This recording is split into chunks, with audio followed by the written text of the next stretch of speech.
proprietorship and corporations and nonprofits. So let's see, first we're going to talk about a sole proprietor. When you first open a business in the state of North Carolina, you can choose to become something more than a sole proprietor, which would be an LLC, a corporation, or nonprofit. So we're going to start talking about a sole proprietor. If you do not elect to be something else, so if you do not choose to be an LLC or corporation, this is what you're automatically going to be. A sole proprietor is completely fine. There's nothing wrong with being a sole proprietor. It's like the default. It's where you start. Generally, it's one person. So if I open a business, maybe I have a cleaning service where, it's just me and I'm cleaning some houses or some businesses a couple of times a week, and then I get paid for that. That would be an example of a sole proprietor. If you open a family child care home, or if you open a center in a residence, or if you open a brick and mortar, you could still be a sole proprietor. Some perks of this is that it's not complicated. You just tell the government, hey, I'm in business now. You still use your own bank account.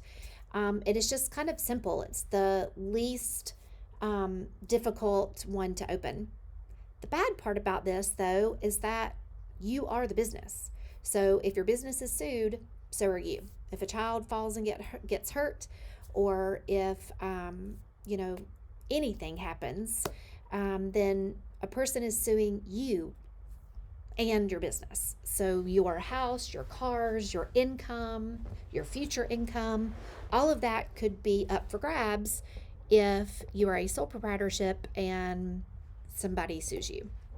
So that's why most people get an LLC.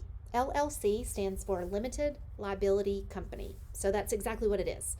It's limited liability. Liability, is where somebody has to take responsibility for something, right? So if a person sues, then you are liable, or like you're responsible for making that better.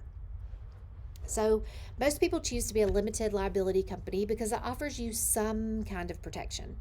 Now, this can have more than one owner. So for example, if you and your husband, or you and your wife, or you and your friend want to split the company 50-50 or something like that, or 80-20 or 90-10, whatever. Oh, sorry, it's late at night. I'm tired. I was yawning. But if you and a friend want to split the business, you are welcome to do that with a limited liability company or an LLC. Now, you would put LLC at the end of your name. So, for example, if your name is ABC Preschool, then your name will be ABC Preschool, LLC. It becomes part of your name. If somebody sues you, then technically they're only suing the business. Technically. And I'm going to tell you why I'm saying technically in a minute. So, in theory, they cannot take your house or your car.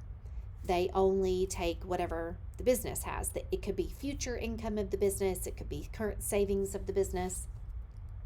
However, for an LLC to be a complete LLC, you have to have a business account that is only for your business.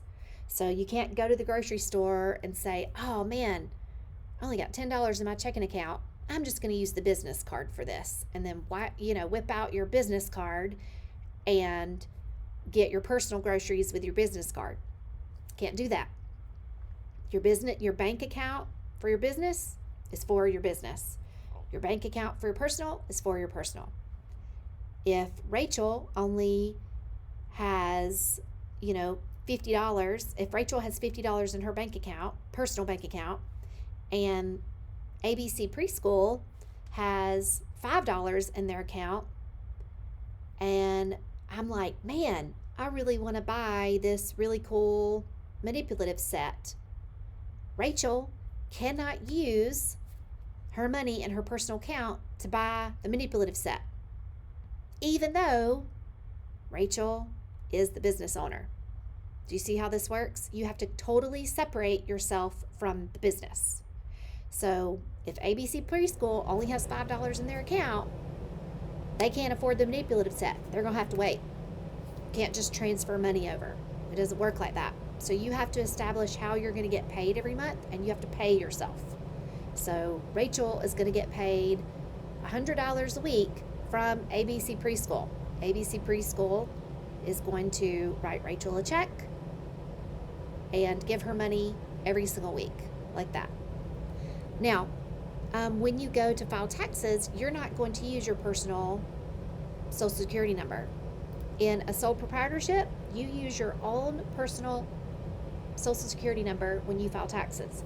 If you are a child care center and you are giving your parents a receipt at the end of the year as a sole proprietor, you are giving them your Social Security number, unless you file for an EIN number. You can have an EIN number as a sole proprietor. But if you file for an EIN number, and that's going to be with the federal IRS, not the state, everything else you do with the state. But your EIN number becomes like the Social Security number for your business. Okay, if you mix up your accounts, let's say you're like, nobody's going to check on me. I'm just a small business. It doesn't even matter. I'm just going to use the business account for my groceries.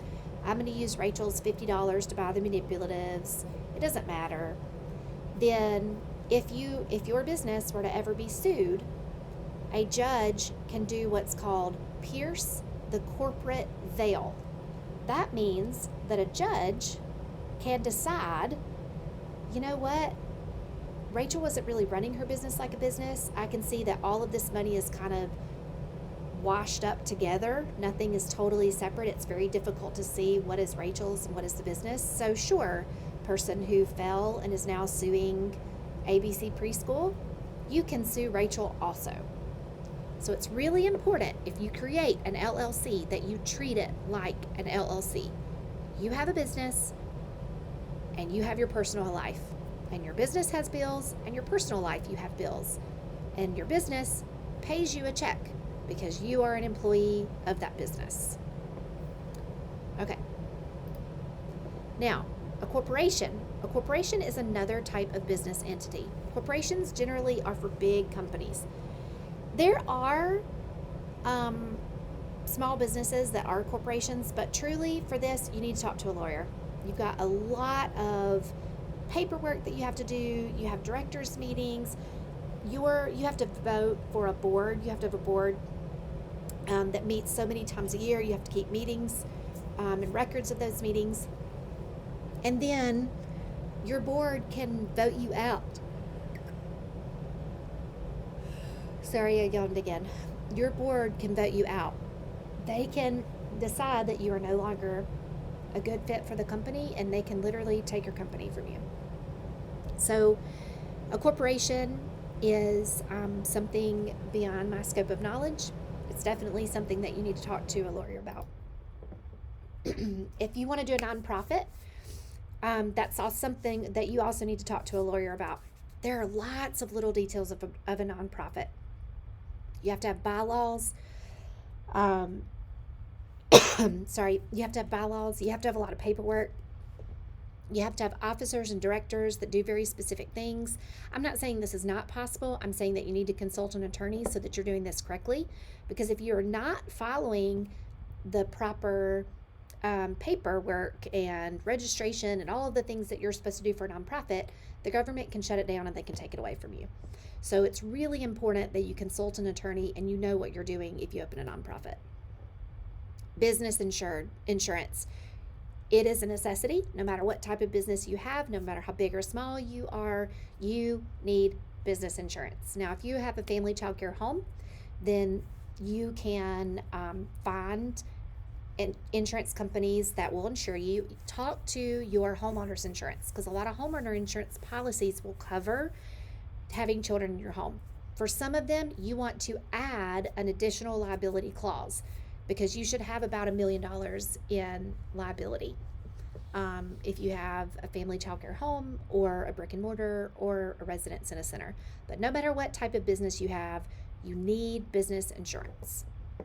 You are less likely to have a judge pierce the corporate veil or allow someone to sue you if you have an LLC or a corporation or a nonprofit, and you also have business insurance.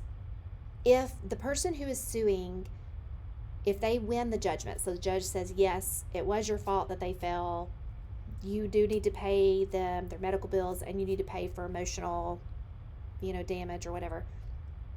If you have an insurance policy that will pay them out, and the judge feels like what the insurance policy has paid is appropriate, there is a very good chance the judge will not make you pay. You won't have to have your home taken away, and you won't have to have your car taken away and all that kind of stuff, even if you've made a mess of your bank account. If you have enough business insurance that will pay to settle that liability, you should be okay. Now, it's really up to a judge at the end of the day. It's not up to me. So definitely get business insurance, and make sure that you are paying that every single month. So when you decide that, yes, I want to be a sole proprietor, or yes, I want to have an LLC, or whatever you want to do, you're going to go to the state and you're going to register. For your assignment for this module, that's what we're doing. We're pretending like we are registering with the state. If there is sensitive information that's asked on the pretend, on this assignment, because you're just pretending, it's the actual form that you would fill out, but you're just submitting it to me. You're not submitting it to the government. Please just make up something. You don't have to give me your real address. You can put 123 Anywhere Street. If something asks for a social security number, 123-45-6789, please don't feel the need to give me actual information. I more want to see, are you looking at the directions it's giving you? Are you filling out the form correctly? I want you to see what that feels like, to know that it's not scary and that it is something that you can do, so that when it's time for you to do that for real in your business, you already have an idea of what that looks like.